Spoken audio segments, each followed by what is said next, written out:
Hey everyone, this is Mark from All Education Canada, Nanaimo's Online Learning Center.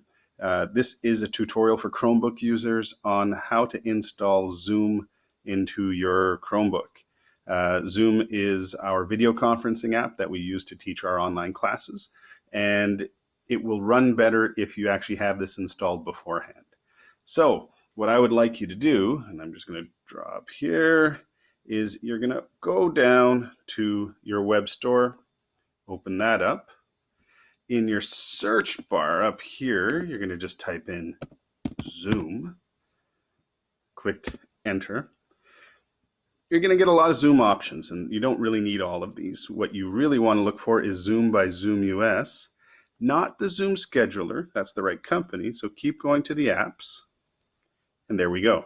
So right here, Zoom video conferencing that doesn't suck by Zoom.us.